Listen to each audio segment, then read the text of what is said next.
एक बेजोड़ और खूंखार दरिंदा।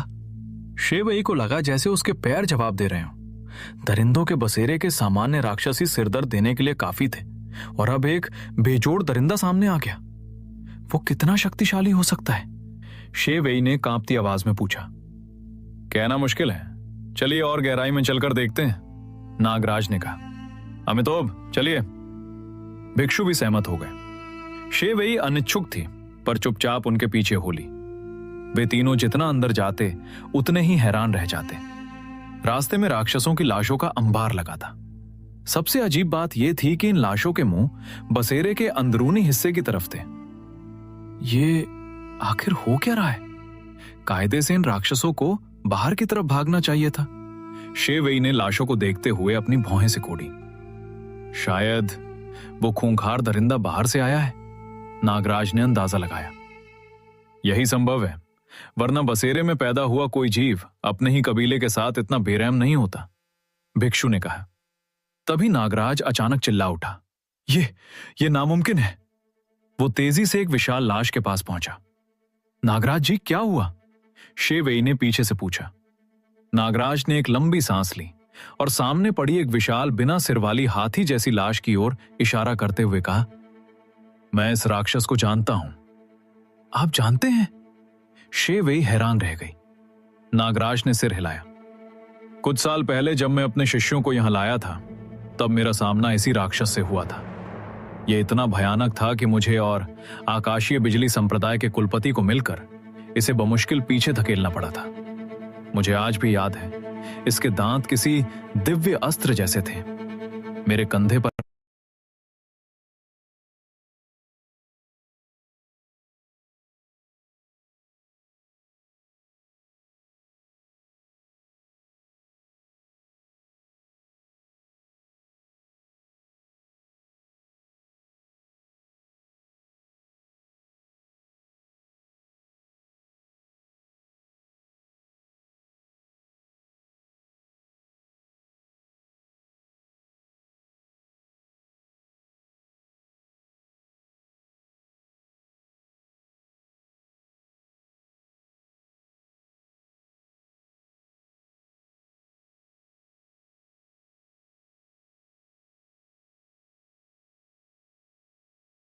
आज भी उसका घाव है।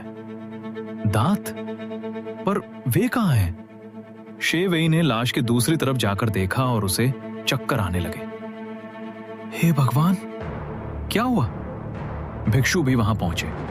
उन्होंने देखा कि राक्षस के सिर पर कुछ भी नहीं बचा था। सब कुछ चकनाचूर हो चुका था। नागराज जी, क्या वाकई पक्का है कि यह राक्षस बहुत ताकतवर था? शेवई ने अविश्वास से पूछा। नागराज खुद भी सन्न थे। उन्हें उस हाथी राक्षस की ताकत का अंदाजा था।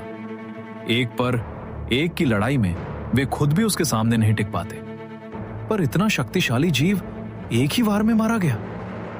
लगता है यह दरिंदा मेरी कल्पना से भी कहीं ज्यादा ताकतवर है। नागराज के माथे पर पसीना आने लगा। उसी समय बसेरे के सबसे गहरे हिस्से में, महाराज बचाइए, कोई राक्षस आ गया है। कुछ सेनापति स्तर के राक्षस गिरते पड़ते गुफा के अंदर भागे। वे धूल से लथपथ और लहूलुहान थे। एक वानर राक्षस का तो हाथ ही टूटा हुआ था। तभी सो गुफा की गहराई से एक विशाल सफेद बालों वाला पंजा निकला और सीधे एक राक्षस के सीने को चीर दिया। महाराज, वो राक्षस आंखें फाड़े वहीं ढेर हो गया। मैंने कितनी बार कहा है कि यहां शोर मत मचाया करो, क्या तुम्हारे पास दिमाग नहीं है?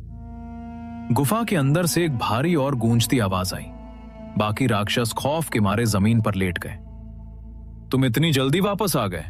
कितने इंसान लाए हो? गुफा से आवाज आई। प्रभु, एक भी नहीं, एक राक्षस ने कांपते हुए जवाब दिया। एक भी नहीं? फिर वापस आने की हिम्मत कैसे हुई? क्या मरना चाहते हो? दानवराज गुस्से से पागल हो गया। एक पल में पूरी गुफा में कातिलाना ऊर्जा फैल गई। राक्षस रहम की भीख मांगने लगे। महाराज, इसमें हमारी गलती नहीं है। हमारा सामना एक राक्षस से हो गया। हमारे लगभग सभी भाई उसी ने मार दिए। कातिलाना ऊर्जा थोड़ी कम हुई। राक्षस? कैसा राक्षस? दानवराज की आवाज में थोड़ी उलझन थी। वो एक इंसान है। इंसान? दानवराज हैरान था। तुम एक इंसान से डरकर भाग रहे हो? वो किस स्तर का है? क्या वो शून्यावस्था का है या फिर महापरीक्षा वाला? आखिरी बात बोलते समय दानवराज की आवाज में भी घबराहट थी। तभी बाहर से कदमों की आहट सुनाई दी। जमीन पर लेटे राक्षसों की तो डर के मारे जान ही निकल गई। महाराज, वो आ गया। गुफा के अंदर एक विशाल आंख खुली जो सीधे कदमों की आवाज की दिशा में घूर रही थी। वे कुछ लोग अभी यहीं भागे थे ना? क्या यही यू लिंग महल है? यहां इतनी गंदी बदबू क्यों है? आने वाला और कोई नहीं, अर्जुन था। इंसान। इसकी आध्यात्मिक ऊर्जा बिखरी हुई है, समुद्र की तरह जमा नहीं है। क्या यह सिर्फ शरीर शोधन स्तर पर है? विशाल आंख वाले दानवराज को यकीन नहीं हुआ। तभी गुफा में फिर से वो खूनी रोशनी चमक उठी। दानवराज ने उसकी ओर देखा और मुस्कुराया। दिलचस्प है, भले ही यह सिर्फ शरीर शोधन में है, पर इसका शरीर जिस तरह तराशा गया है और इसके खून में जो ताकत है वो तुम्हें उत्तेजित कर रही है। चिंता मत करो, मैं इसे चीर दूंगा और इसके मांस खून से तुम्हारी पूजा करूंगा। कौन बोल रहा है? अर्जुन ने आवाज सुनी और आसपास देखा। अगले ही पल गुफा से एक सफेद पंजा निकला। इंसानी बच्चे, तू मेरी सीमा में आने की हिम्मत कर रहा है? लगता है यही तेरी नियति है, मर जा। वो पंजा बिजली की गति से अर्जुन की पीठ की ओर बढ़ा। उसके नाखून किसी दिव्य तलवार से भी ज्यादा पहने थे। दानवराज को पूरा भरोसा था कि वो एक ही झटके में अर्जुन के आर पार हो जाएगा, लेकिन जैसे ही पंजा अर्जुन की पीठ से टकराया, किसी धातु के टकराने जैसी तेज आवाज हुई और अगले ही पल दानवराज के नाखून तड़प कर टूट गए। क्या? दानवराज सन्न रह गया। उसका यह वार कभी खाली नहीं गया था। आज ना सिर्फ वार विफल हुआ, बल्कि उसके खुद के नाखून टूट गए। अर्जुन ने मुड़कर देखा। उसने वो पंजा और जमीन पर पड़े टूटे नाखून देखे और तुरंत समझ गया कि क्या हुआ है। तू मुझे मारना चाहता है? अर्जुन की आवाज अचानक बर्फीली और भयानक हो गई। बुरा हुआ। दानवराज को आभास हो गया कि कुछ बहुत गलत हो गया है और उसने तुरंत अपने पंजे पीछे खींचने की कोशिश की, लेकिन तभी अर्जुन ने अपना बायां हाथ घुमाया और दिव्य पथ हथेली को सक्रिय कर दिया। एक सुनहरी विशाल हथेली प्रकट हुई जिसने उन पंजों को जकड़ लिया और उन्हें पूरी ताकत से बाहर की ओर खींचा। धूम! गुफा ढह गई और दानवराज सीधे अंदर से बाहर घसीट लिया गया। इस पल दानवराज का असली रूप सबके सामने था। हालांकि इसका रूप बहुत ही विचित्र था। यह मांस के एक विशाल लोथड़े जैसा दिखता था, जिसकी दो विशाल आंखें थीं और उसके चारों ओर 7-8 पंजे घनी झाड़ियों की तरह उगे हुए थे जो अर्जुन की ओर लपके। इसी बीच अर्जुन का दूसरा हाथ मुट्ठी में भिज गया। मुट्ठी की ऊर्जा एक ड्रैगन का आकार लेने लगी। वो प्रहार के लिए तैयार था। दिव्य पथ मुष्टिकला। धमाका। अर्जुन का मुक्का सीधा दानवराज के बीचों बीच लगा। उस भयानक प्रहार ने दानवराज के आधे शरीर को चीर कर रख दिया, जिससे मांस और खून के अनगिनत टुकड़े बारिश की तरह बरसने लगे। वहां मौजूद सभी राक्षस सन्न रह गए। वे अपने दानवराज की ताकत से भली भांति परिचित थे। वो इस बसेरे का बेताज बादशाह था और कोई भी राक्षस उसके सामने टिक नहीं पाता था। उनकी नजरों में यह दानवराज अजेय था, पर इस इंसान ने उसे महज एक मुक्के में चकनाचूर कर दिया। ये लड़का इंसान नहीं, साक्षात काल है, एक राक्षस थरथराते हुए बोला। अर्जुन ने हाथ झटकते हुए उन अवशेषों को नीचे फेंका और आगे बढ़ने ही वाला था कि तभी सूं! एक अजीब सी आवाज गूंजी। अर्जुन चौंक गया। उसने मुड़कर देखा तो पाया कि जो मांस के टुकड़े अभी बिखरे थे वे तेजी से आपस में जुड़ रहे थे। कुछ ही पलों में वो दानवराज फिर से अपने पुराने रूप में लौट आया। ओह! अर्जुन थोड़ा हैरान हुआ। यह तो पुनर्जीवित हो सकता है। दूसरी ओर घाटी में नागराज और उनके साथी दबे पांव आगे बढ़ रहे थे। जैसे जैसे वे बसेरे के करीब पहुंच रहे थे, उनकी हैरानी बढ़ती जा रही थी। यहां आखिर हुआ क्या है? ये तो किसी बूचड़ खाने जैसा लग रहा है। चारों ओर बिखरी हड्डियों को देखकर तीनों के शरीर में सिहरन दौड़ गई। काफी देर बाद शेवेई ने पूछा, आप दोनों इस बसेरे के बारे में कितना जानते हैं?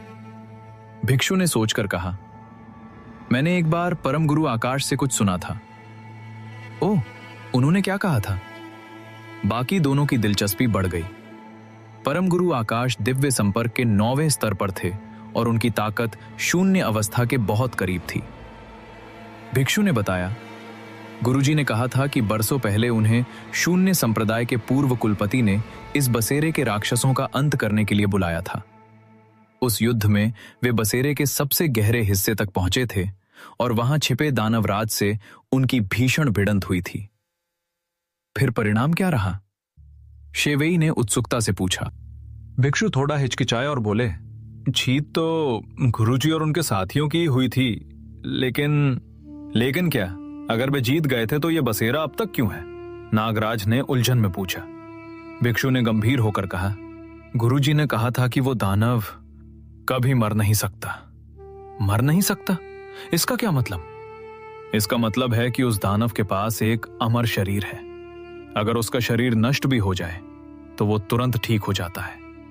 गुरुजी ने बताया था कि उन्होंने उस दानव राज को एक बार मारने के लिए भारी कीमत चुकाई थी, पर वो अगले ही पल जिंदा हो गया और बदले में उसने उनके एक साथी को मार डाला। अंत में गुरुजी के पास वहां से भागने के अलावा कोई रास्ता नहीं बचा।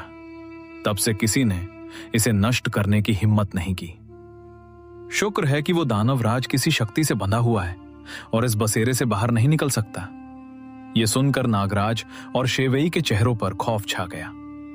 तो क्या इस बार की हलचल भी उसी दानव की वजह से है? भिक्षु ने सिर हिलाया। पता नहीं, पर इतना तय है कि अगर वो जीव इस गुप्त लोक से बाहर निकल गया तो हमारे निशावायु देश के लिए महाप्रलय आ जाएगी। उधर बसेरे की गहराई में कमीने इंसान। दोबारा जिंदा होने के बाद दानवराज अर्जुन को नफरत भरी नजरों से देख रहा था।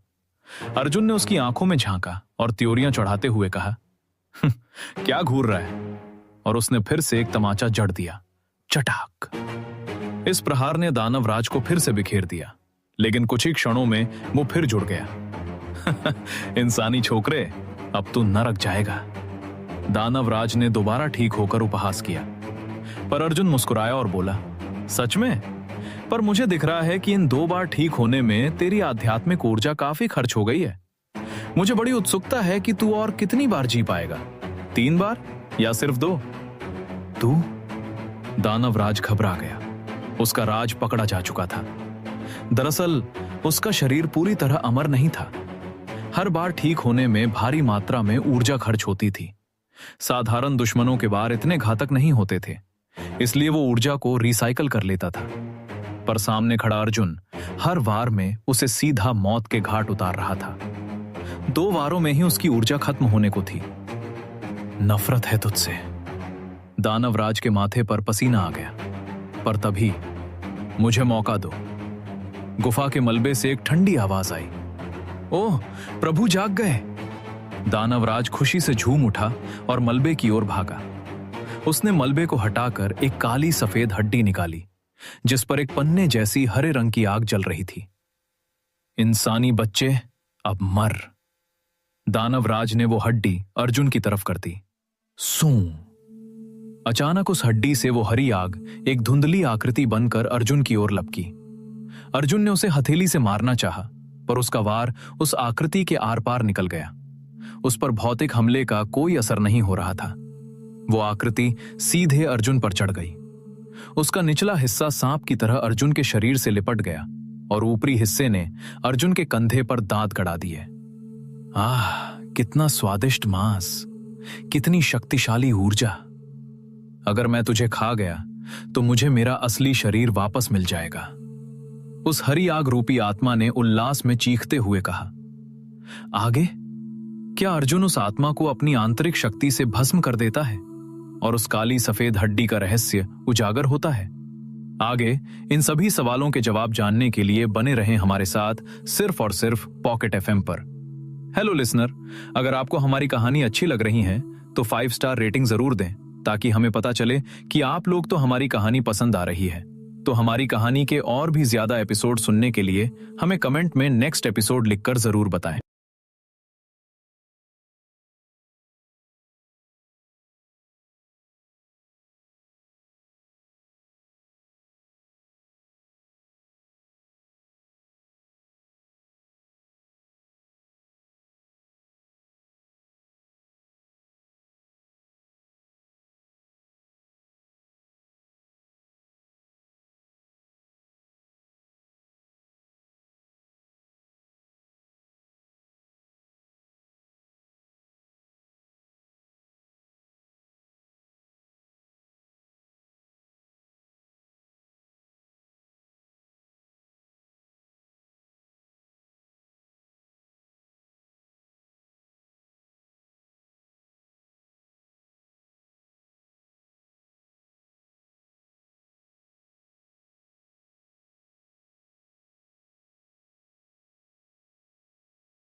बधाई हो प्रभु, अब आप अपनी आजादी फिर से पालेंगे। दूर खड़े दानवराज ने तुरंत घुटने टेक दिए और चापलूसी भरे लहजे में कहा, प्रभु, आजादी? ये सब क्या बकवास है? अर्जुन ने त्योरियां चढ़ाते हुए पूछा। अर्जुन को आत्मा के चंगुल में फंसा देख दानवराज को लगा कि अब खेल खत्म हो चुका है। वो अट्टहास करते हुए बोला, छोकरे, तूने ये मुसीबत खुद मोल ली है। खैर, तू मरने ही वाला है तो मैं तुझे हकीकत बता देता हूं ताकि तू शांति से मर सके। ये जगह महर्षि नीलमणि का साधना स्थल है। 1000 साल पहले अपनी शक्तियों को बढ़ाने के लालच में महर्षि नीलमणि में चुपके से तियनलोंग शमशान में घुसकर तियनलोंग बीज चुराने की कोशिश की थी। नतीजा यह हुआ कि वहां कदम रखते ही वे लगभग मर चुके थे। लेकिन वो बूढ़ा किस्मत का धनी था। न सिर्फ वो वहां से बच निकला, बल्कि भागते समय एक ड्रैगन की हड्डी भी खोद लाया। वापस आकर उसने कुछ समय तक विश्राम किया और फिर उस हड्डी पर शोध करने लगा। वो उस हड्डी में बचे हुए असली ड्रैगन के अंश का उपयोग कर अपना स्तर बढ़ाना चाहता था, पर अफसोस उसे यह नहीं पता था कि उस हड्डी का मालिक पहले से ही कोई और था, यानी मेरे स्वामी। ये कहते हुए दानवराज ने अर्जुन के शरीर से लिपटी उस हरी आग की ओर इशारा किया। मेरे स्वामी तियन लॉन्ग शमशान की एक दुष्ट आत्मा है, जो ड्रैगन कबीले की मौत के बाद पैदा हुई नफरत और प्रतिशोध से बनी है। वे साधारण प्रेतों से करोड़ों गुना शक्तिशाली हैं। नीलमणि को खतरे का अंदाजा नहीं था और मेरे स्वामी ने उन पर घात लगाकर हमला किया। वे बस उनके शरीर पर कब्जा करने ही वाले थे कि नीलमणि ने अपनी पूरी ताकत लगाकर स्वामी के वार को रोक दिया। अगर उस समय वे सफल हो जाते तो हमें इतने साल इंतजार नहीं करना पड़ता। नीलमणि की ताकत वाकई अद्भुत थी। वो स्वामी के चंगुल से बच निकला, पर स्वामी एक प्रेत आत्मा है, उन पर साधारण हथियारों का असर नहीं होता। इसलिए नीलमणि ने नफरत में जलते हुए स्वामी को उस ड्रैगन की हड्डी के साथ यहीं सील कर दिया और उनकी रखवाली के लिए बाहर से अनगिनत राक्षसों को पकड़ लाया। उस बूढ़े की उम्र खत्म हो रही थी, इसलिए उसने आखिरी उम्मीद में अपना स्तर बढ़ाने की कोशिश की, पर वो नाकाम रहा और मर गया। पर उसे यह नहीं पता था कि मेरे स्वामी कितने चतुर हैं। उसकी मौत के 1 साल बाद ही स्वामी ने वो सील तोड़ दी। इतना ही नहीं, स्वामी ने उस हड्डी से ड्रैगन की ऊर्जा निकालकर हमें दी, जिससे हम पहरेदार राक्षस बेहद शक्तिशाली बन गए।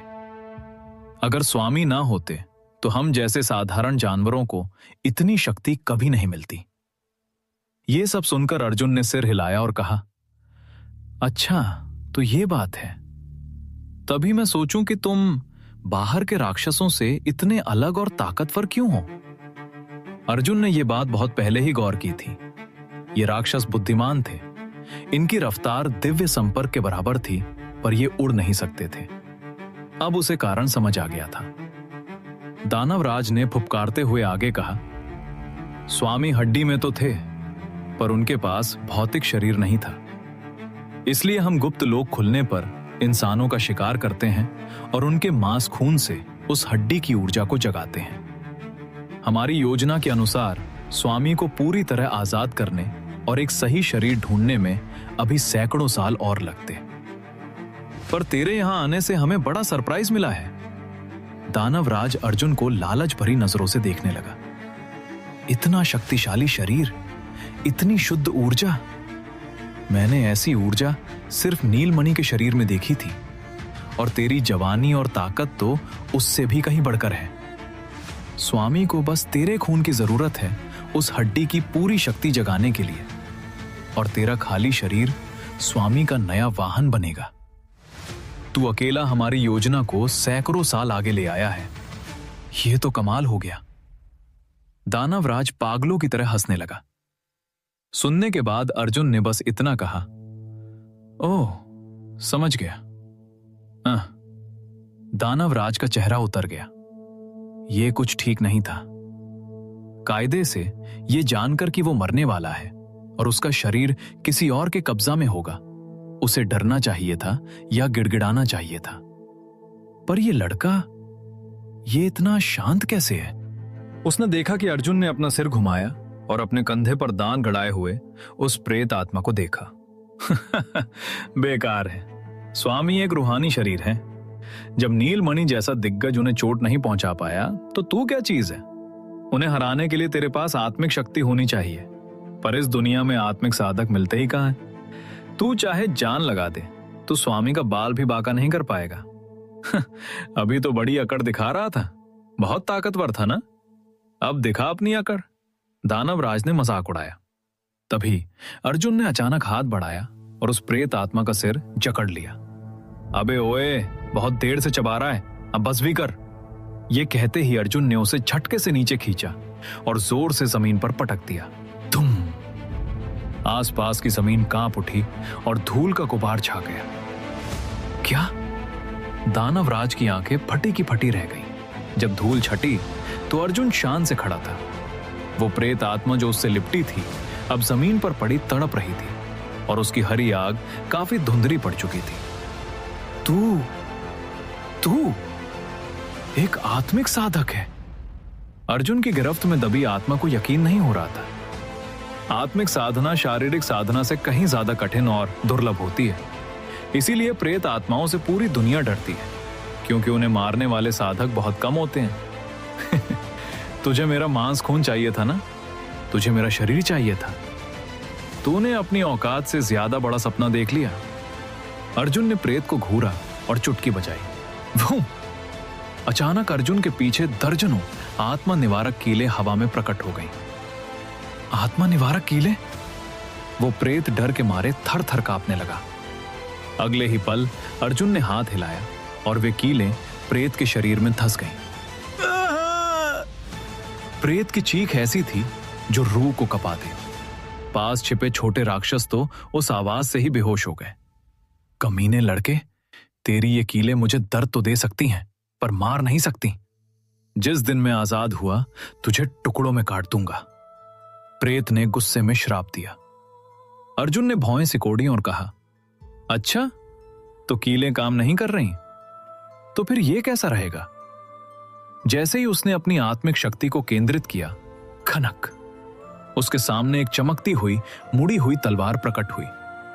जैसे ही वो मुड़ी हुई तलवार प्रकट हुई, प्रेत आत्मा का शरीर जो हरी आग बन चुका था पागलों की तरह कांपने लगा। वो तलवार साक्षात काल की तरह दिख रही थी। प्रेत आत्मा ने उस तलवार को देखा और खौफ के मारे चीख उठी। आत्मा, आत्मा, घाती खड़ग, ये कैसे संभव है? देखो, अगर तुम मुझे छोड़ दो तो मैं वादा करता हूं कि हम एक दूसरे के रास्ते में कभी नहीं आएंगे, ठीक है? इस बार वो प्रेत वाकई मौत के डर से थर्रा रहा था। लेकिन तुझे छोड़ दूं? बहुत देर हो चुकी है। अर्जुन ने और कुछ नहीं कहा और अपनी तलवार से जोरदार प्रहार किया। तुम आत्मा, घाती खड़ग से निकली प्रचंड आत्मिक शक्ति ने पल भर में उस प्रेत के अस्तित्व को मिटा दिया। कमीने, मैं हार नहीं मान सकता।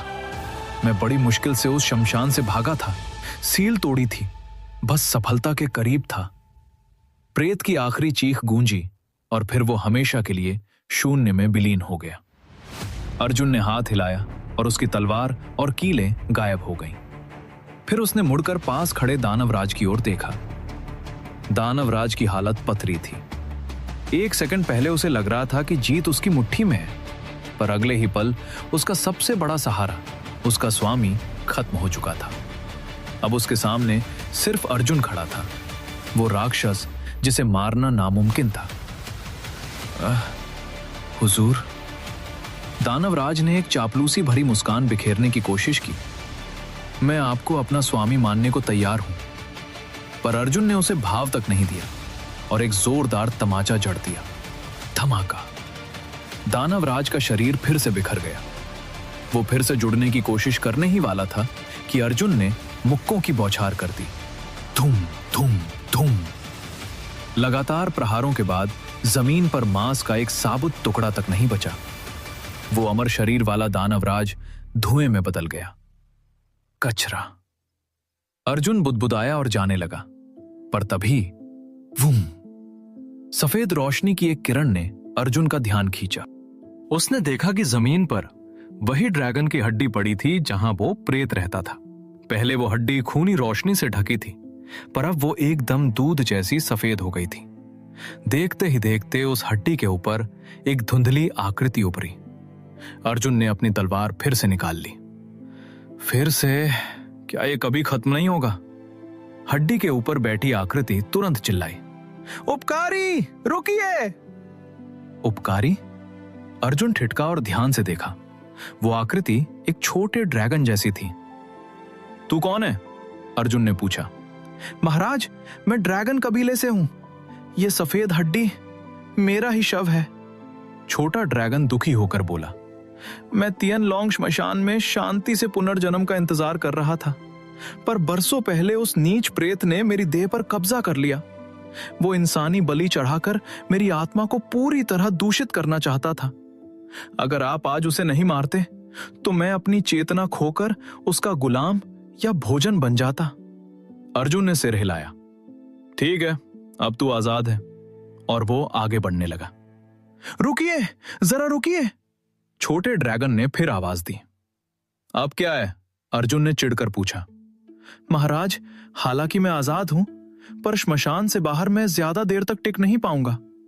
क्या आप मुझे वापस तियनलोंग श्मशान पहुंचा सकते हैं? तियनलोंग श्मशान? नाम भी नहीं सुना। किसी और को ढूंढ लो। अर्जुन फिर मुड़ा। ड्रैगन हैरान था। कोई ड्रैगन कबीले के सदस्य को इतनी बेरुखी से मना कैसे कर सकता है? तभी उसने अर्जुन को बुदबुदाते सुना। कैसे लोग हैं, मदद मांगते हैं पर बदले में कुछ देते नहीं। ऊपर से खुद को ड्रैगन कहते हैं, बड़े अज्ञानी हैं। छोटा ड्रैगन तुरंत समझ गया। महाराज, इनाम मिलेगा, बहुत बड़ा इनाम मिलेगा। अर्जुन झट से मुड़ा।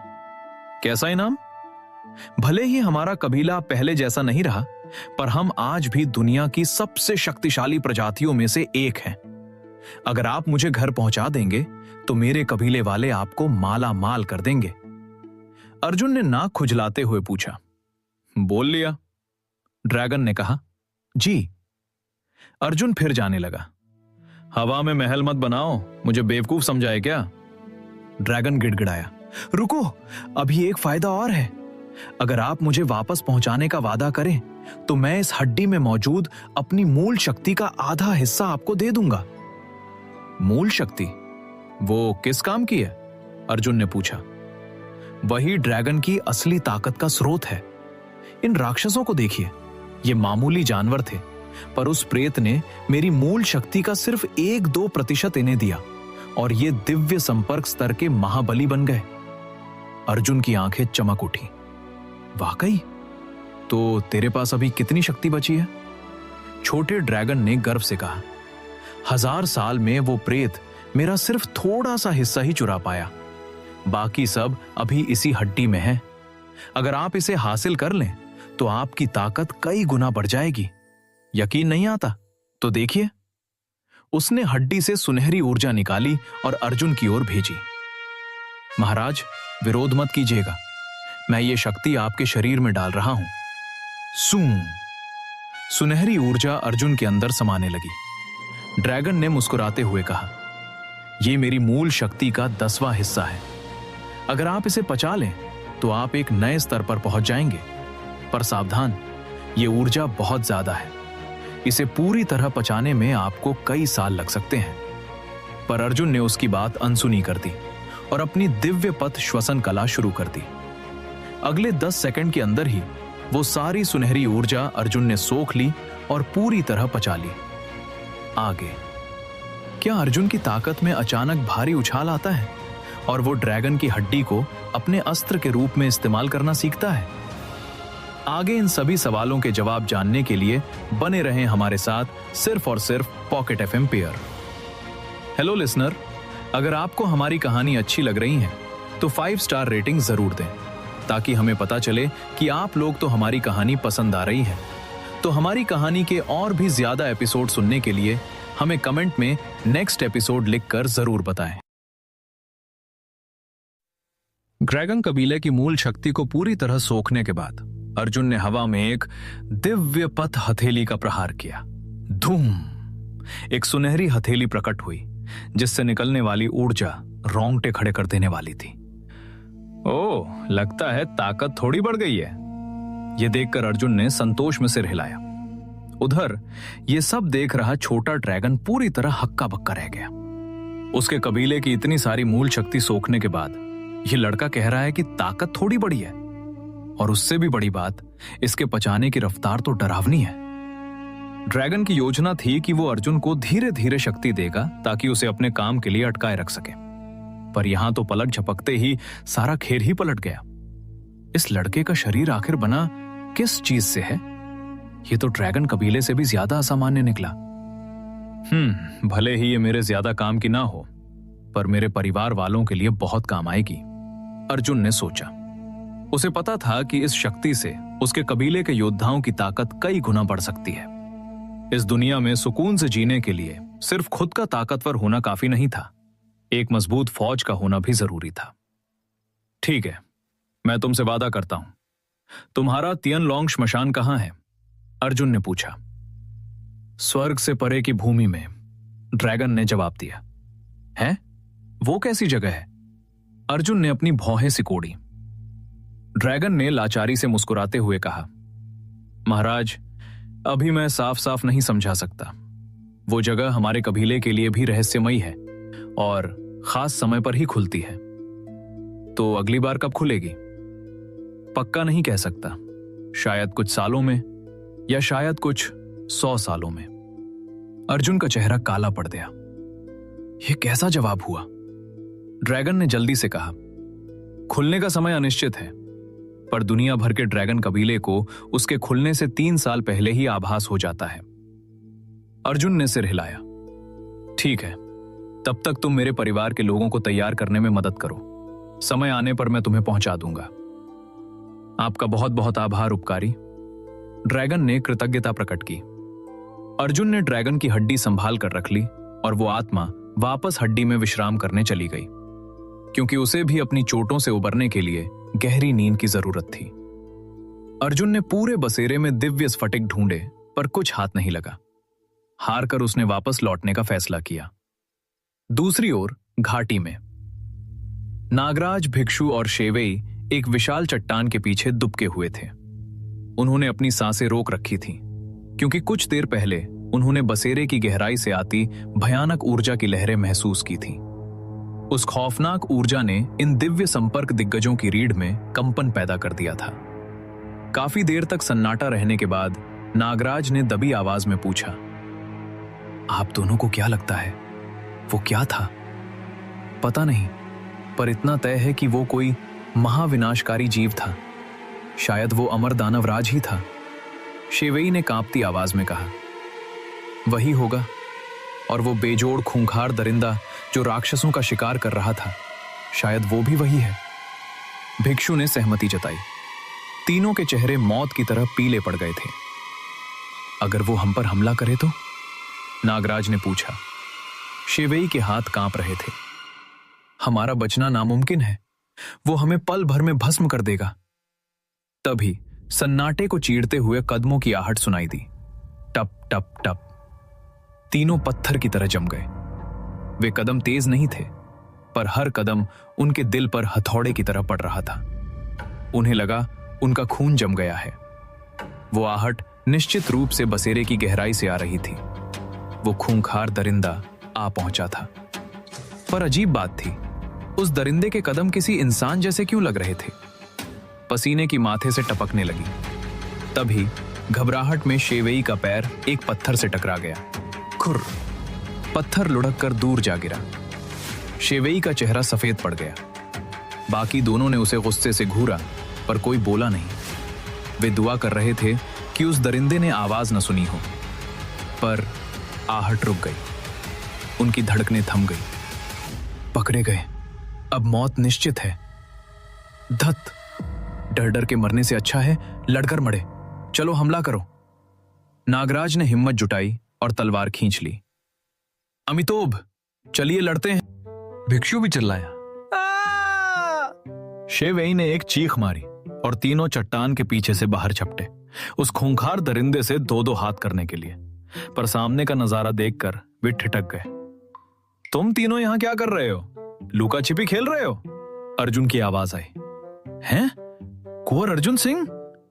तीनों भौचक्के रह गए। सामने और कोई नहीं, अर्जुन खड़ा था। नागराज ने खुद को संभाला और कहा, कुंवर, अभी ये सब छोड़िए, आप सही वक्त पर आए हैं। यहां एक भयानक दरिंदा है। आपकी और हमारी ताकत मिल जाए तो शायद हम यहां से जिंदा भाग सके। अर्जुन ने हैरानी से पूछा, भयानक दरिंदा कहां? शेवेई ने कांपती उंगली से बसेरे की ओर इशारा किया। उस तरफ। अर्जुन ने उधर देखा और कहा, उस तरफ? नहीं तो, मैं अभी वहीं से आ रहा हूं। क्या? तीनों के मुंह खुले के खुले रह गए। भिक्षु को कुछ शक हुआ और उसने धीरे से पूछा, कुंवर अर्जुन, इस घाटी के सारे राक्षस कैसे मरे? अर्जुन ने मासूमियत से कहा, अरे मैं जब आ रहा था तो ये मुझे खाने की कोशिश कर रहे थे। मुझे गुस्सा आ गया और मैंने सबको साफ कर दिया। क्यों महाराज, कुछ गलत किया क्या? आप चाहें तो इनके लिए कोई पाठ पूजा कर सकते हैं। भिक्षु अवाक रह गया। नागराज ने थूक गटकते हुए पूछा, कुंवर, क्या रास्ते में आपको वो विशाल हाथी जैसा राक्षस मिला था? अर्जुन ने सोचकर कहा, बहुत ताकतवर तो कोई नहीं मिला, पर हां, एक हाथी जैसा जानवर रास्ता रोक रहा था तो मैंने उसे एक लात मारकर ढेर कर दिया। क्यों? क्या वो आपका कोई जानकार था क्या?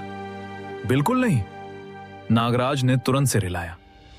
लेकिन इस समय उन तीनों के दिलों में भावनाओं का ज्वार उमड़ रहा था। रास्ते के ये सारे खूंखार राक्षस और वे शक्तिशाली सेनापति, सब अर्जुन ने अकेले मार गिराए। खासकर वो विशाल हाथी राक्षस, जिसकी ताकत का लोहा ये तीनों मानते थे, उसे अर्जुन ने महज एक लात से ढेर कर दिया। वे जानते थे कि अर्जुन शक्तिशाली है, पर क्या ये कुछ ज्यादा नहीं हो गया? वैसे तुम तीनों यहां पत्थर के पीछे छिपकर उछल कूद क्यों कर रहे थे? आखिर किससे डर रहे थे? अर्जुन ने अचानक पूछा। वो कुछ नहीं। तीनों बगले झांकने लगे। अब इस सवाल का क्या जवाब देते?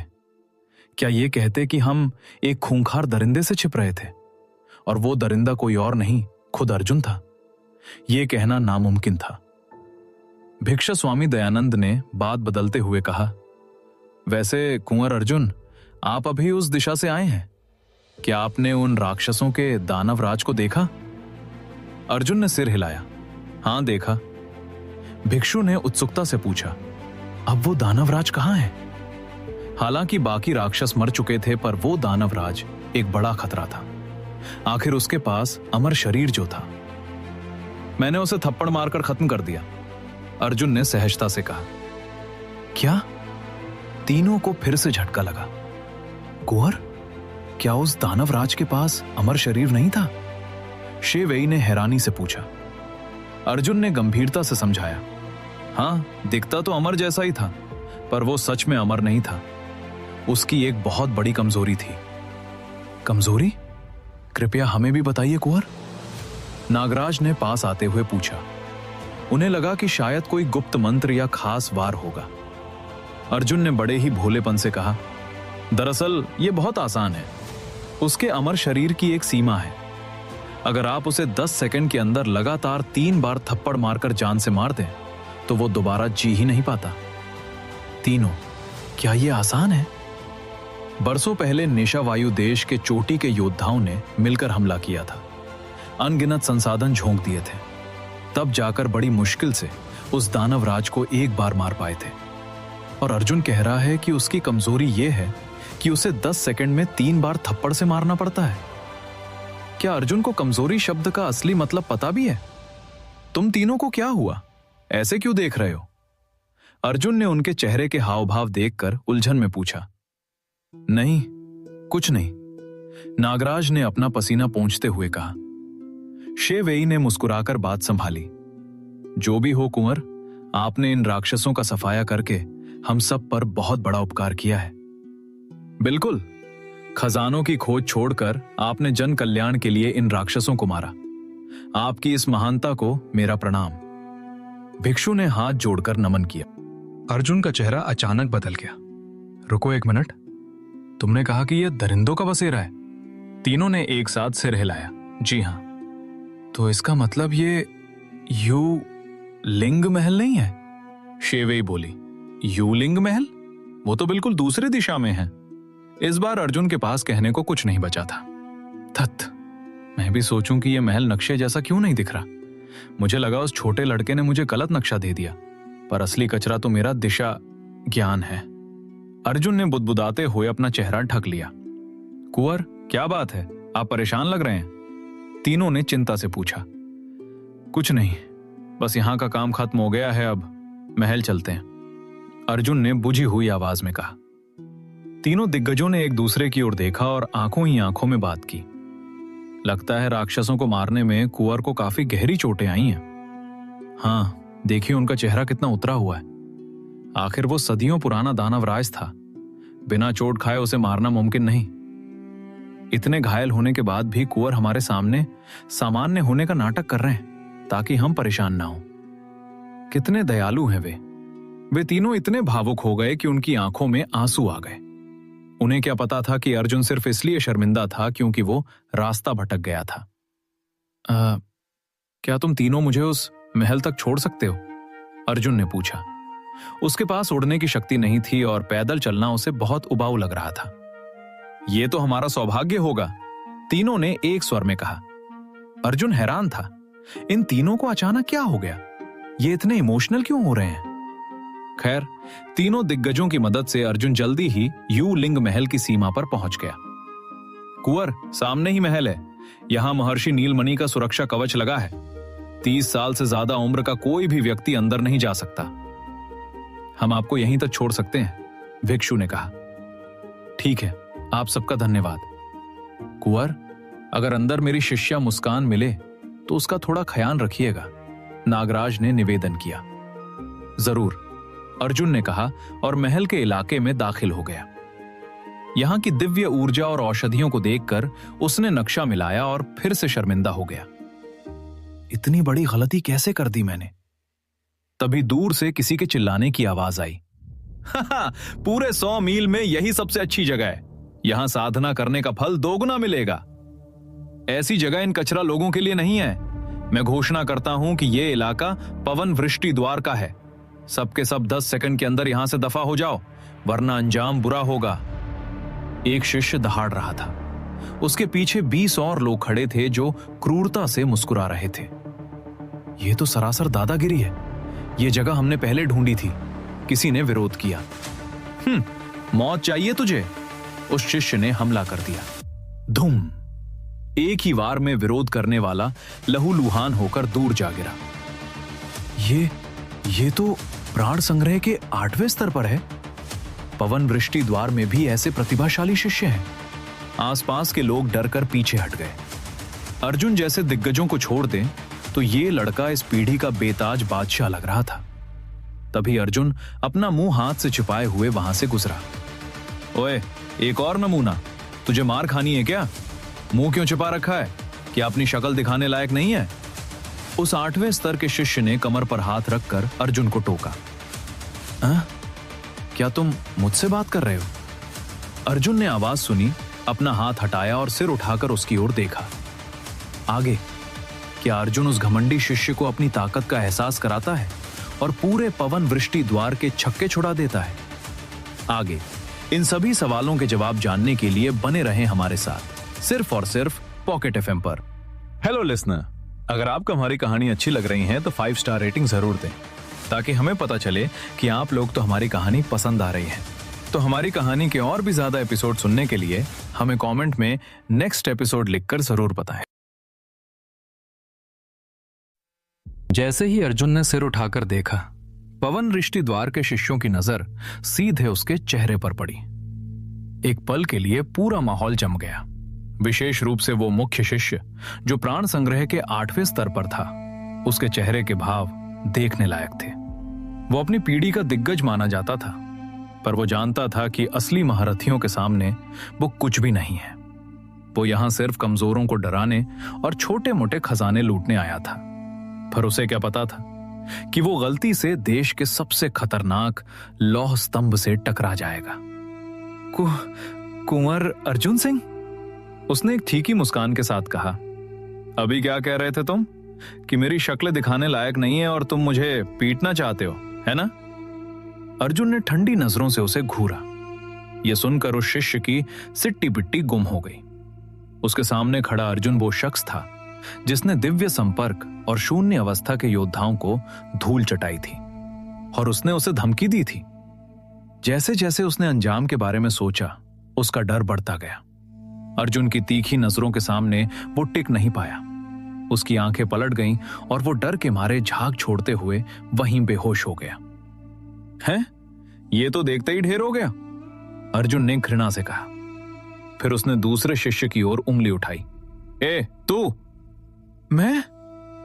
वो शिष्य थर थर कांपने लगा। उसे लगा कि अगला थप्पड़ उसे ही पड़ेगा। यू लिंग महल इसी तरफ है ना? अर्जुन को फिर से रास्ता भटकने का डर था। जी हाँ, थोड़ा और आगे बढ़ते ही महल आ जाएगा, शिष्य ने सिर हिलाते हुए जवाब दिया। ठीक है, धन्यवाद, अर्जुन ने कहा और आगे बढ़ गया। अर्जुन के जाते ही पवन वृष्टि द्वार के लोगों ने चैन की सांस ली। उन्होंने अपने बेहोश साथी को उठाया और वहां से 9-2-11 हो गए। उन्हें डर था कि कहीं अर्जुन वापस आकर अपना इरादा ना बदल ले। उधर यूलिंग महल के सामने, वाह, महर्षि नीलमणि का मुख्य दरबार वाकई बेजोड़ है। पूरा महल पन्ने और नीलमणि से जड़ा है, हमारे देश के शाही महल से भी भव्य। सम्राट, जो अब होश में आ चुका था, महल की ऊंचाई देखकर दंग रह गया। जाहिर सी बात है, ये एक महापरीक्षा स्तर के महान साधक का निवास है। पास खड़े हर्षवर्धन ने सिर हिलाया। तभी आसपास शोर मचने लगा। निशा वायु देश के कई युवा साधक वहां पहुंच चुके थे। सब खजाने और अफसरों की बात कर रहे थे। सम्राट को यह शोर पसंद नहीं आया और उसने उन्हें भगाने की धमकी दी, पर हर्षवर्धन ने उसे रोक दिया। पागल मत बनो, भूल गए उनके साथ अर्जुन है, कम से कम अभी शांत रहो। सम्राट ने गुस्से में अपना हाथ एक खंभे पर दे मारा।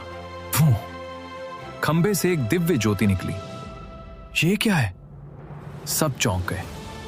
तभी पूरा महल जोर जोर से हिलने लगा और आंगन के बीचों बीच जमीन फाड़कर एक विशाल पत्थर का शिलालेख बाहर निकला। क्या यह महर्षि की विरासत का संकेत है?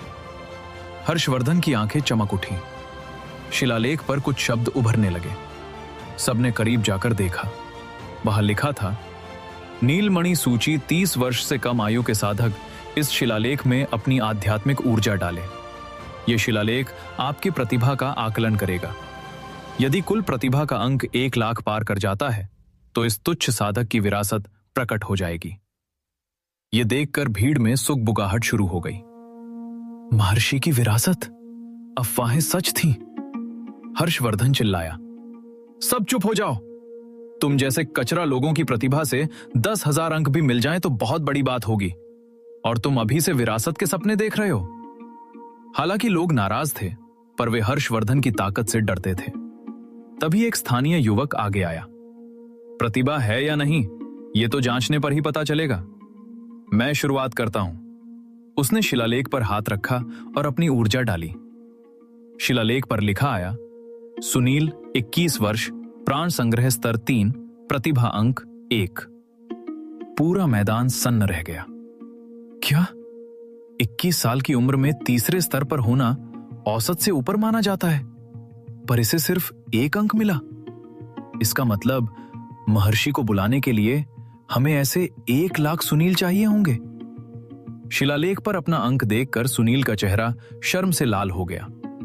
हालांकि उसने विनम्रता दिखाई थी, पर मन ही मन उसे अपनी प्रतिभा पर थोड़ा गुमान था। शिलालेख के इस 1 अंक ने उसके मुंह पे जोरदार तमाचा जड़ा था। सुनील भाई, तुमने तो हंसा हंसा कर मार डाला। बड़ी शान से सबसे पहले आगे आए थे, और प्रतिभा शिल्पितमी? एक युवक ठहाके मारते हुए आगे बढ़ा। सुनील की आंखों में गुस्सा चमक उठा। हेमंत, मेरी हंसी मत उड़ाओ। जैसे तुम जाओगे तो पहाड़ तोड़ दोगे। हेमंत मुस्कुराया, तुमसे बेहतर ही करूंगा। प्रतिभा अंक 1 से कम भी कुछ होता है क्या? चलो, आज तुम्हारा भ्रम दूर कर देता हूं। हेमंत ने शिलालेख पर हाथ रखा।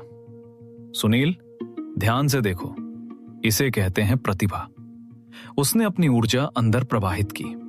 वो शिलालेख पर लिखा आया, हेमंत 21 वर्ष, प्राण संग्रह स्तर 3, प्रतिभा अंक 0.9। मैदान में सन्नाटा छा गया। हेमंत बुत बनकर खड़ा रह गया। उसने सोचा था कि 1 सबसे निचला स्तर है। उसे क्या पता था कि 0.9 भी संभव है। कुछ पल की खामोशी के बाद चारों ओर ठहाके गूंज उठे। सुनील, जो अब तक मुंह लटकाए था, अब हंसते हंसते दोहरा हो रहा था। ओ मेरे भगवान, ये मुझ पर हंस रहा था। हेमंत भाई, क्या गजब की प्रतिभा है, सुनील ने अंगूठा दिखाते हुए कहा। मैं? हेमंत का मन किया कि जमीन फट जाए और वो उसमें समा जाए। ये बेहद शर्मनाक था। जैसे जैसे लोग हंस रहे थे, हर्षवर्धन का चेहरा और भी खराब होता जा रहा था। वाकई बेकार लोगों की फौज है। सम्राट, तुम कोशिश क्यों नहीं करते? सम्राट ने सिर हिलाया। ठीक है। वो अकड़ते हुए शिलालेख की ओर बढ़ा। सब रास्ते से हट जाओ। उसे आता देख भीड़ पीछे हट गई। भले ही सम्राट को अर्जुन के परिवार ने बुरी तरह पीटा था, पर आम लोगों के लिए वो अब भी एक अजेय योद्धा था। सब देखना चाहते थे कि पन्ने के देश के इस प्रतिभाशाली राजकुमार और उनमें कितना अंतर है। सम्राट ने हाथ रखा और ऊर्जा डाली। तुरंत लिखा आया, सम्राट 28 वर्ष, आत्म रूपांतरण स्तर 1, प्रतिभांक 128। 128? ये नंबर देखते ही निशा वायु देश के लोग शांत हो गए। सुनील, जो अभी जोर जोर से हंस रहा था, उसने भी अपना मुंह बंद कर लिया। हालांकि उसे पता था कि सम्राट उससे बहुत आगे है, पर इस आंकड़े ने उसे हताशा से भर दिया। क्या एक असली जीनियस ऐसा होता है? सुनील ने ठंडी आह भरी। हर्षवर्धन की चिंता और बढ़ गई। सम्राट के पास सिर्फ 128 अंक है। इसका मतलब विरासत जगाने के लिए सम्राट जैसे लगभग 1000 प्रतिभाशाली योद्धा चाहिए होंगे। उसने मन ही मन हिसाब लगाया और निराश हो गया। निशा वायु तो छोड़ो, अगर पड़ोसी देशों को भी मिला लिया जाए तो भी इतने जीनियस ढूंढना नामुमकिन था। क्या महर्षि की विरासत महज एक कल्पना बनकर रह जाएगी? हर्षवर्धन ने सोचा। भीड़ से आवाजें आने लगी। सब देखते मत रहो, अपनी ऊर्जा डालो। जब प्रतिभा का कुल योग पूरा होगा तभी विरासत प्रकट होगी। हाँ, हार मत मानो। भले ही हम कमजोर हों, पर क्या पता हमारी छिपी हुई प्रतिभा ज्यादा हो। लोग एक एक करके आगे आने लगे, पर नंबर निराशाजनक थे। 1, 3, 1, 2, 1। निशा वायु देश के कई युवा आए, पर पन्ने के देश के मुकाबले उनकी प्रतिभा बुरी तरह कुचली जा चुकी थी। 100 से ज्यादा लोग जा चुके थे और निशा वायु देश का सबसे ऊंचा अंक सिर्फ 7 था। सम्राट के 128 के सामने यह कुछ भी नहीं था। हंसते हंसते पेट दुख गया। निशा वायु देश वाकई सबसे कमजोर देश है। यहां के युवाओं का स्तर बस यही है। भीड़ में से कोई हंसा। सबने मुड़कर देखा। बोलने वाला एक साधारण सूती कपड़ों में लिपटा युवक था। वो इतना साधारण था कि अगर बोलता नहीं तो कोई उसे नोटिस भी नहीं करता। ओए लड़के, तेरा मतलब क्या है? निशा वायु का एक युवक चिढ़कर बोला। उस अजनबी ने कुछ नहीं कहा, बस शिलालेख के पास गया और हाथ रख दिया। वो शिलालेख पर चमका। सिद्धार्थ 25 वर्ष, आत्म रूपांतरण स्तर 1, प्रतिभांक 206। पूरे मैदान में खलबली मच गई। ये क्या हो रहा है? यहां ऐसा जीनियस भी है? 25 साल की उम्र में आत्म रूपांतरण स्तर? यह तो पन्ने के देश के राजकुमार से भी खतरनाक है। हर्षवर्धन ने सिद्धार्थ की ओर हाथ जोड़कर कहा, काले पंखों वाले देश का सिद्धार्थ परिवार वाकई नामचीन है। पर भाई, तुम अपने परिवार की युवा पीढ़ी में किस नंबर पर आते हो? सिद्धार्थ मुस्कुराया। आप काफी जानकार हैं। मैं सिद्धार्थ हूं और अपने परिवार की युवा पीढ़ी में मेरा 7वां स्थान है। 7वां? हर्षवर्धन का दिल बैठ गया। अगर 7वें नंबर का सदस्य इतना प्रतिभाशाली है तो पहले नंबर वाला कितना शक्तिशाली होगा? सिद्धार्थ के बाद और भी लोग आए। निशा वायु देश के युवाओं के अंक अब भी दयनीय थे। कोई भी 10 से ऊपर नहीं जा पा रहा था। इसके विपरीत कुछ साधारण दिखने वाले बाहरी लोग आए जिन्होंने 100 का आंकड़ा पार किया। ये सब दूसरे देशों के शक्तिशाली गुटों से थे जो गुपचुप तरीके से विरासत की तलाश में आए थे। शिलालेख के टॉप स्पॉट्स पर अब बाहरी लोगों का कब्जा था। फिर भी 1 लाख के लक्ष्य से वे अभी भी मीलों दूर थे। लगता है इस साल महर्षि की विरासत नहीं जाग पाएगी, पर कोई बात नहीं। अगली बार जब ये गुप्त लोक खुलेगा तो हम अपने देश के और भी ज्यादा प्रतिभाशाली योद्धाओं को लाएंगे और 1 लाख का आंकड़ा पार करना मुश्किल नहीं होगा। एक बाहरी युवक ने मजाक उड़ाया। सिद्धार्थ ने भी सहमति में सिर हिलाया। सही कहा, इस साल कोई उम्मीद नहीं है। वैसे मैंने सुना तो था कि निशा वायु देश कमजोर है, पर इतना कमजोर होगा ये नहीं सोचा था। अर्जुन के परिवार को छोड़ दिया जाए तो क्या तुम्हारे देश के सारे युवा बेकार हैं? ये सुनते ही निशा वायु देश के युवाओं के चेहरे गुस्से से लाल हो गए, पर उनके पास कोई जवाब नहीं था।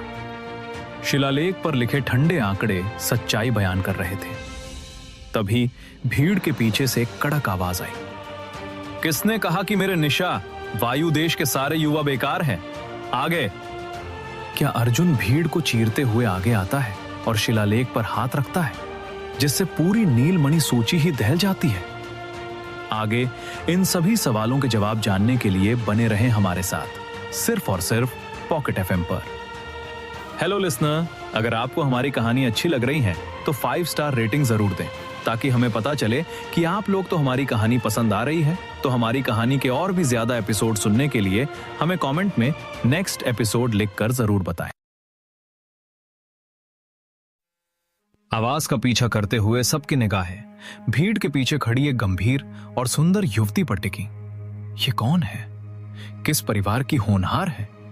इसके कपड़ों से तो लगता है कि ये नवचंद्र द्वार से है। नवचंद्र द्वार, वो द्वितीय श्रेणी का संप्रदाय। मैंने सुना है कि उनकी पीढ़ी में मुस्कान नाम की एक असाधारण प्रतिभा है। क्या ये वही है? चर्चाओं के बीच मुस्कान धीरे धीरे शिलालेख की ओर बढ़ी। सिद्धार्थ ने उसे देखा और मुस्कुराते हुए कहा, ओह, तो निशा, वायु देश में अर्जुन के परिवार के अलावा भी कुछ रत्न छिपे हैं। मुस्कान ने उसे नजरअंदाज किया और सीधे अपनी आध्यात्मिक ऊर्जा शिलालेख में प्रवाहित कर दी। वो अगले ही पल शिलालेख पर जो शब्द उभरे, उन्हें देखकर पूरा मैदान शोर से गूंज उठा। मुस्कान 17 वर्ष, आत्म रूपांतरण स्तर 1, प्रतिभांक 583। 17 साल की उम्र में आत्म रूपांतरण स्तर? हमारे देश में ऐसा भी कोई है? हे भगवान, जब मैं 17 का था तब मैं सिर्फ शरीर शोधन कर रहा था। इसने तो आसमान छू लिया।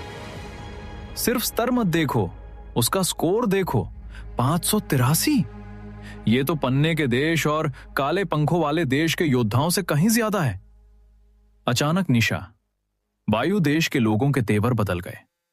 उन्हें अपनी हार का बदला मिल गया था। दूर खड़े हर्षवर्धन ने अपनी आंखें सिकोड़ी और प्रस्ताव दिया, नन्ही कली, मैं आकाश गंगा संप्रदाय से हूं।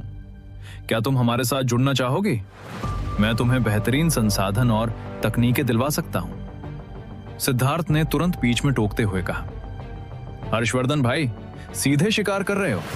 देवी, मेरा सिद्धार्थ परिवार तुम्हें इससे भी बेहतर सुविधाएं देगा। तुम्हें बस हमारे यहां एक अतिथि गुरु बनना होगा।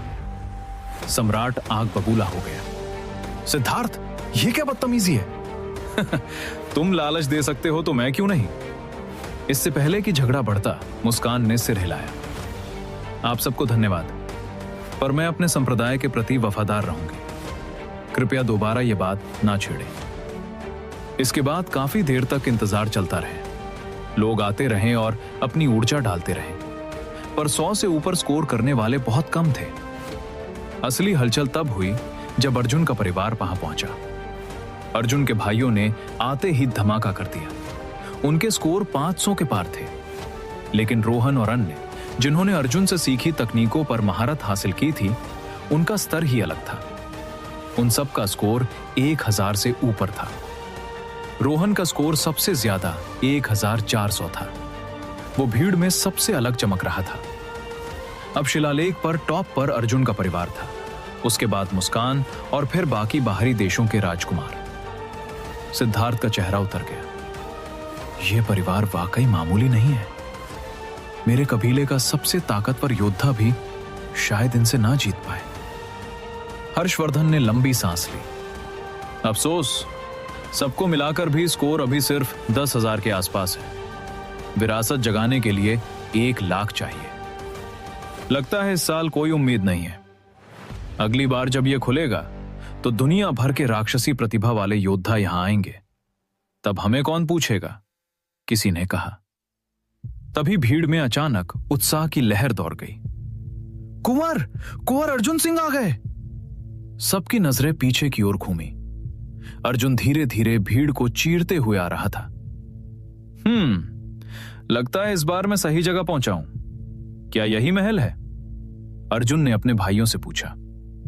जी कुंवर, यही युलिंग महल है, रोहन ने उत्तर दिया।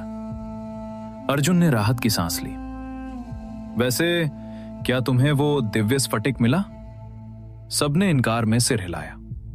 सिद्धार्थ ने भीड़ से चिल्लाकर कहा, कुंवर अर्जुन, स्फटिक छोड़िए, यहां महर्षि की विरासत का मौका है। उसने अर्जुन को शिलालेख और नीलमणि सूची के बारे में बताया। आपकी प्रतिभा तो हम सबसे ऊपर है। अगर आप हाथ लगाएं तो शायद यह सूची ही दहल जाए। सिद्धार्थ वास्तव में यह देखना चाहता था कि अर्जुन और उसके बीच कितना बड़ा फासला है, पर अर्जुन ने कहा, दिलचस्पी नहीं है, तुम लोग बस फटिक ढूंढने में मेरी मदद करो। सिद्धार्थ और हर्षवर्धन सन्न रह गए। जिसे पाने के लिए दुनिया मर रही थी, अर्जुन उसे भाव तक नहीं दे रहा था। हर्षवर्धन ने चाल चलते हुए कहा, कुंवर, वो स्फटिक भी एक दुर्लभ खजाना है, शायद वो महर्षि की विरासत के अंदर ही छिपा हो। अर्जुन को शक हुआ। तभी मुस्कान ने भी धीरे से पास आकर कहा, कुंवर, मुझे भी लगता है कि उनकी बात में दम है। वो भी अर्जुन की असली प्रतिभा देखने के लिए मरी जा रही थी। अर्जुन ने उन तीनों की ओर देखा और सपाट आवाज में बोला, तुम लोग बस मेरी प्रतिभा देखना चाहते हो, है ना? अपनी चोरी पकड़ी जाने पर तीनों खिसियानी हंसी हंसने लगे। खैर कोई बात नहीं, छोटा सा काम है, दिखाई देता हूं। अर्जुन ने अपना हाथ बढ़ाया और अपनी आध्यात्मिक ऊर्जा का एक मामूली सा अंश शिलालेख में प्रवाहित कर दिया। जैसे ही अर्जुन ने हाथ उठाया, सबकी सांसें थम गई। आखिर अर्जुन जैसे असामान्य योद्धा की असली प्रतिभा कितनी होगी, ये जानने के लिए हर कोई बेताब था। हर्षवर्धन भाई, आपको क्या लगता है अर्जुन का अंक कितना होगा? सम्राट ने दबी आवाज में पूछा। हर्षवर्धन ने गंभीरता से कहा, जब उसके परिवार के साधारण सदस्य 1000 के पार हैं, तो वो तो निश्चित रूप से उनसे ऊपर होगा। मेरे हिसाब से वो 10,000 का आंकड़ा पार करेगा और शायद 50,000 तक भी पहुंच जाए। 50,000? क्या ये कुछ ज्यादा नहीं हो गया? सम्राट को यकीन नहीं हुआ और वो शिलालेख की ओर देखने लगा। उसी क्षण अर्जुन की आध्यात्मिक ऊर्जा शिलालेख के अंदर समा गई। वो शिलालेख के ऊपर दिव्य ज्योति फिर से चमक उठी, लेकिन इस बार कुछ अलग था। पहले जब लोग ऊर्जा डालते थे तो जानकारी तुरंत आ जाती थी, पर इस बार वो रोशनी तेजी से बढ़ने लगी और इतनी चकाचौंध हो गई कि लोगों के लिए आंखें खोलना मुश्किल हो गया। ये क्या हो रहा है? क्या ये पत्थर फटने वाला है? शायद महर्षि का बनाया ये यंत्र अब पुराना होकर खराब हो गया है। काफी देर बाद जब रोशनी शांत हुई तो सबने अपनी आंखें खोली। सबकी नजरें सबसे पहले शिलालेख पर गईं, पर वहां का नजारा देखकर सब सन्न रह गए। शिलालेख की सारी चमक गायब हो चुकी थी। वो कोयले की तरह काला पड़ गया था, एक साधारण पत्थर की तरह जिस पर एक भी शब्द नहीं लिखा था। क्या ये सच में टूट गया? तेरे की महर्षि नीलमणि भी अविश्वसनीय निकले। भीड़ में शोर मच गया। अर्जुन भी थोड़ा शर्मिंदा महसूस कर रहा था। उसने तो बस थोड़ी सी ऊर्जा डाली थी, क्या उससे यह कीमती चीज टूट गई? उसने देखा कि लोग उसे अजीब नजरों से देख रहे थे। आखिर ये एक सुनहरा अवसर था जिसे अर्जुन ने बर्बाद कर दिया था। तभी हवा में एक गूंजती हुई आवाज सुनाई दी, एक लंबी नींद से जागा हूं, 1000 साल एक पल में गुजर गए। मुझे उम्मीद नहीं थी कि कोई इतनी जल्दी मेरी लगाई पाबंदी को तोड़ देगा। सब चौंक गए। युलिंग महल के मुख्य द्वार पर एक बैंगनी वस्त्रधारी साधक हवा में तैरता हुआ प्रकट हुआ। उसके चारों ओर एक अलौकिक और अमर आभा थी। हर्षवर्धन ने सबसे पहले उसे पहचाना और घुटनों के बल बैठकर चिल्लाया, ये कनिष्ठ महर्षि नीलमणि को प्रणाम करता है। क्या साक्षात महर्षि? पूरा मैदान घुटनों के बल झुक गया। सिर्फ अर्जुन और उसके कुछ साथी खड़े रहे। महर्षि मुस्कुराए और बोले, उठो वत्स, मैं केवल एक अवशेष आत्मा हूं, इतने बड़े सम्मान की आवश्यकता नहीं है। सिद्धार्थ ने हिम्मत जुटाकर पूछा, महाराज, आपने तो कहा था कि जब प्रतिभा का कुल योग 1 लाख पहुंचेगा तभी आप प्रकट होंगे, पर अभी तो अंक बहुत कम थे, फिर आप? महर्षि भी ठिठक गए। तुम क्या कह रहे हो? प्रतिभा की सूची तो पूरी भर चुकी है, तभी तो मेरी सोई हुई आत्मा जागी है।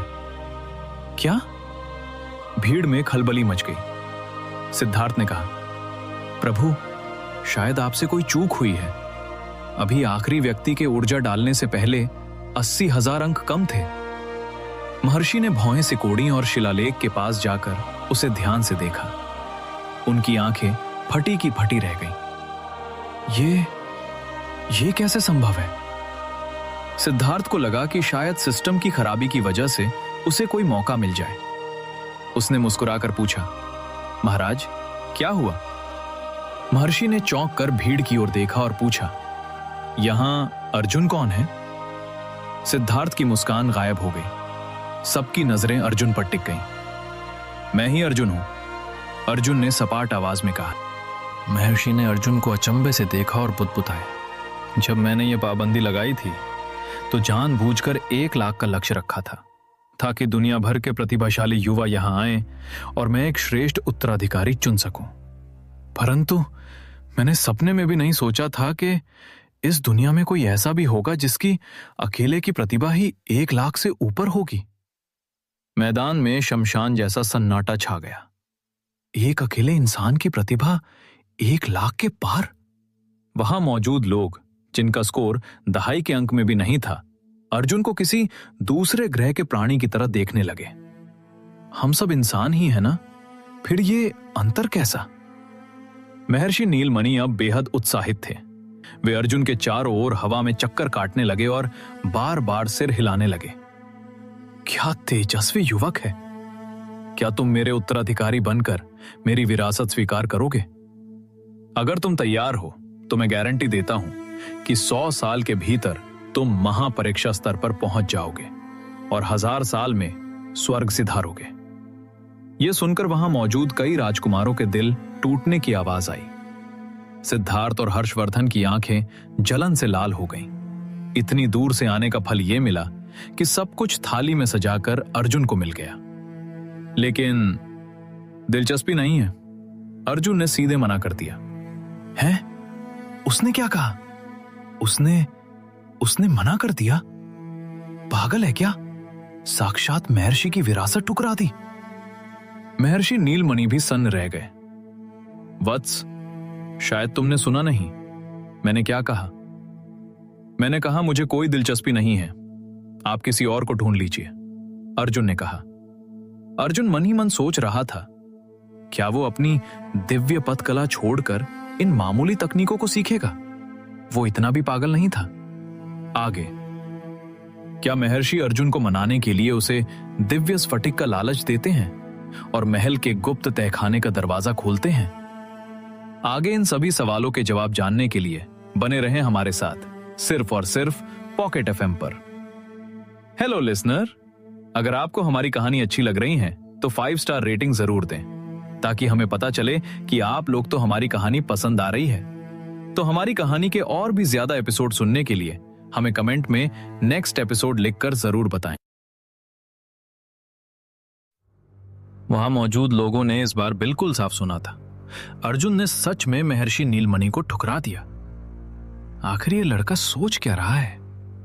देखा जाए तो ये समझ में आता है। अर्जुन जिस तकनीक का अभ्यास करता है वो महर्षि की तकनीक से कहीं ज्यादा शक्तिशाली लगती है। उसका मना करना तर्कसंगत है। जैसे ही सबने इस पर चर्चा की, उनकी धड़कनें तेज हो गईं। अगर अर्जुन ने मना कर दिया तो क्या इसका मतलब यह था कि उनके पास भी मौका है?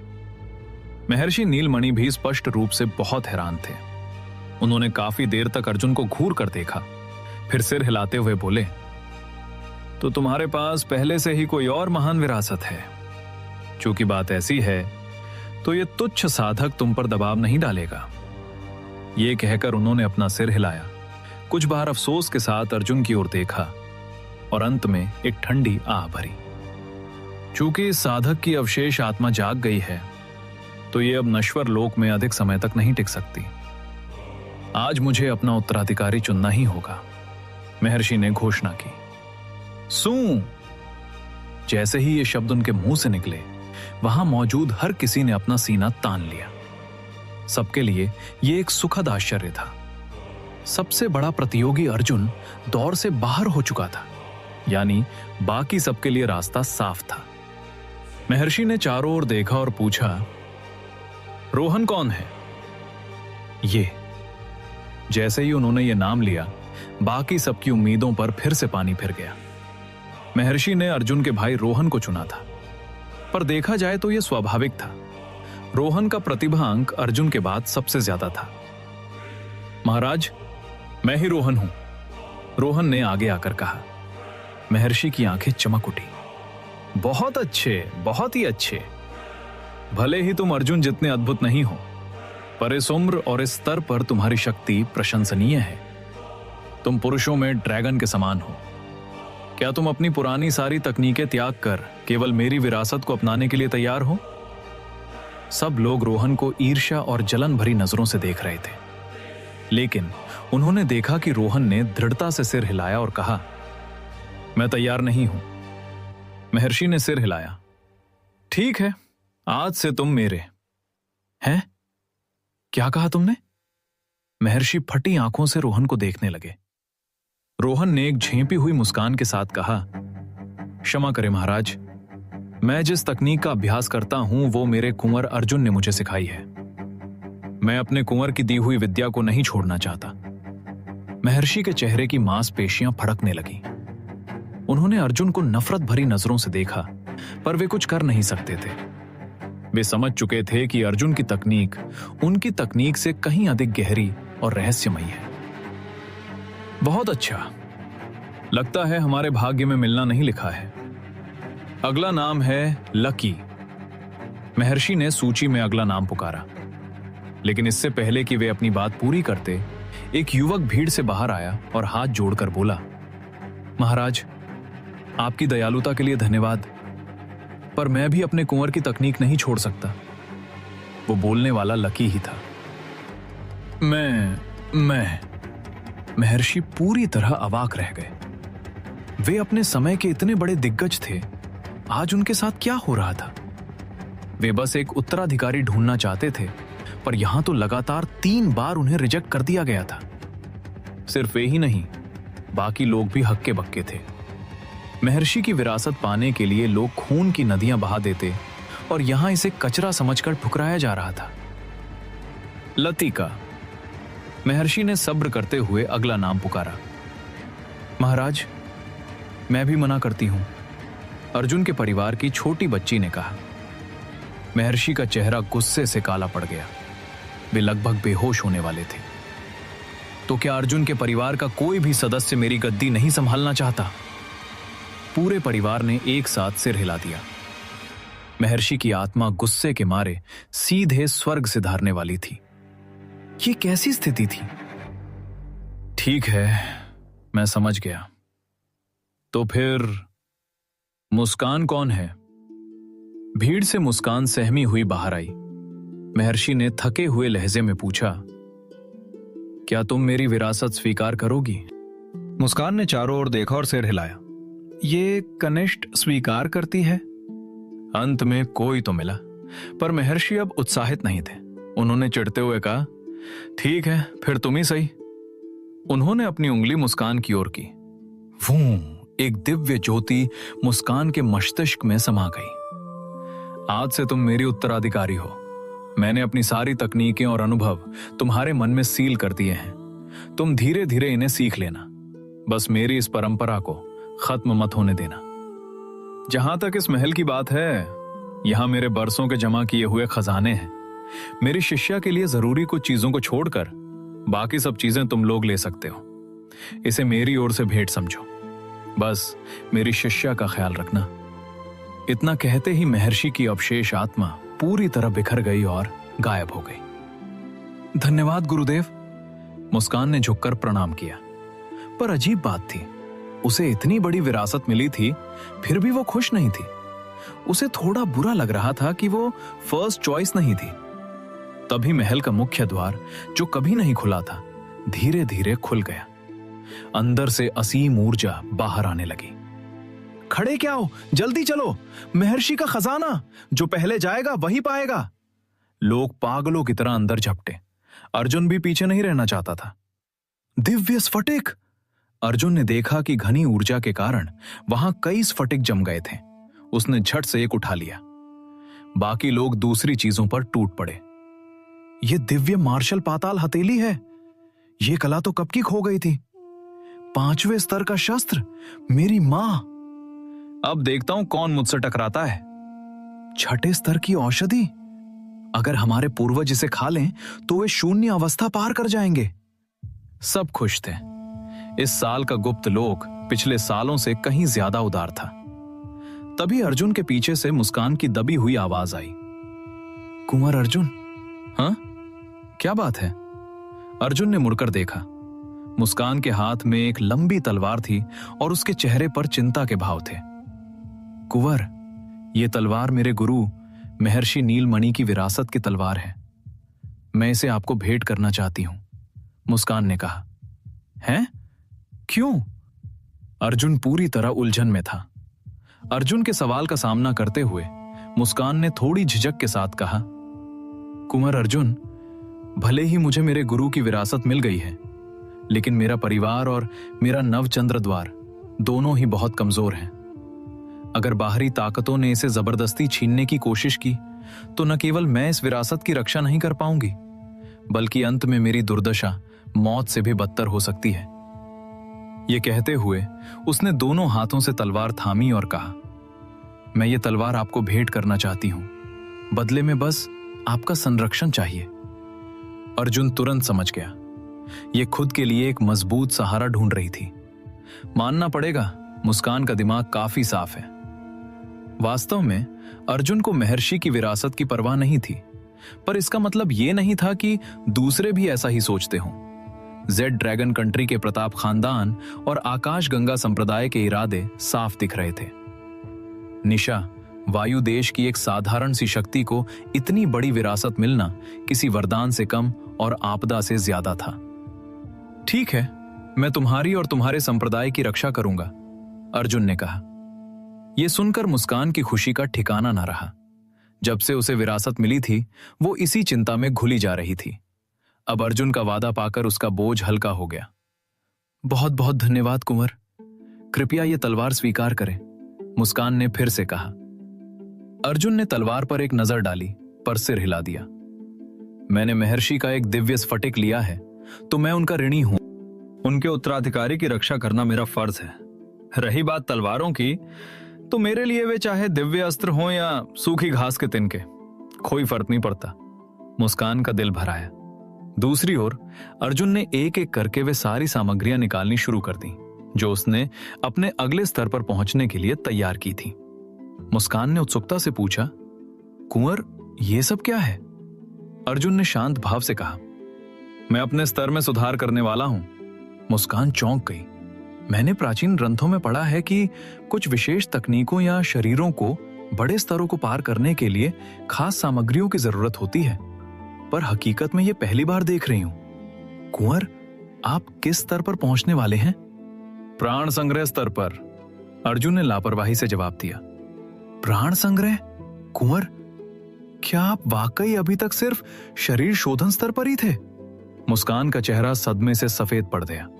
भले ही उसने अर्जुन के परिवार से यह सुना था, पर उसे कभी यकीन नहीं हुआ। उसे लगा था कि परिवार वाले उसे रहस्यमयी बनाने के लिए झूठ बोल रहे हैं, पर अब अर्जुन के मुंह से खुद ये सुनकर उसे काटो तो खून नहीं।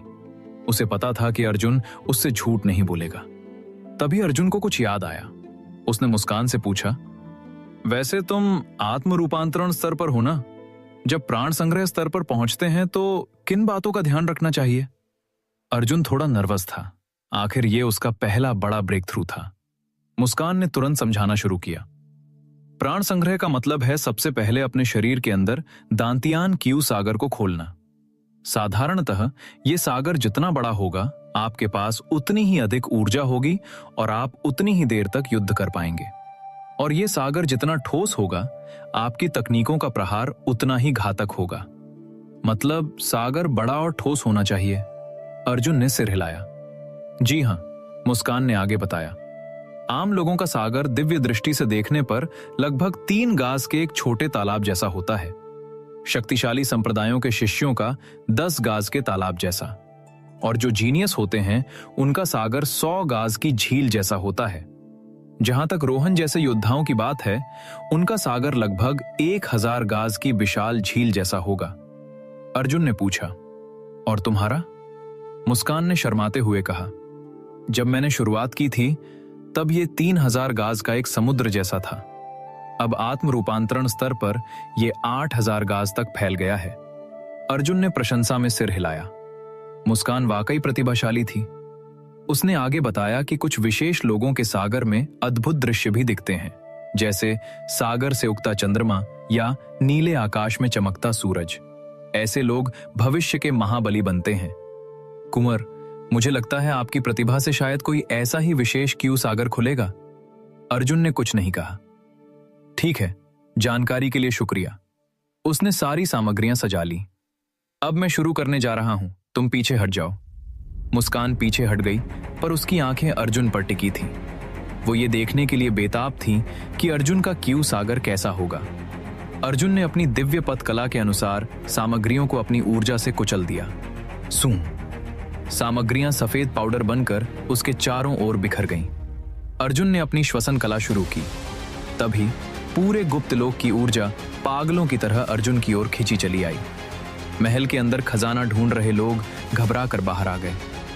ये क्या हो रहा है? मेरे शरीर की ऊर्जा बाहर क्यों निकल रही है? मेरी भी। जल्दी यहां से भागो, वरना ये हमें सुखा देगा। लोग जान बचाकर अर्जुन से दूर भागने लगे। क्या वो कोई स्तर पार कर रहा है? किसका ब्रेक थ्रू इतना विनाशकारी होता है? देखो, ऐसा लग रहा है जैसे आसमान गिर रहा है। आसमान नहीं, ये पूरा गुप्त लोक ही ढह रहा है। सब दंग थे। क्या महज एक स्तर पार करने के लिए कोई पूरे सीक्रेट रेल्म को ही सोख सकता है?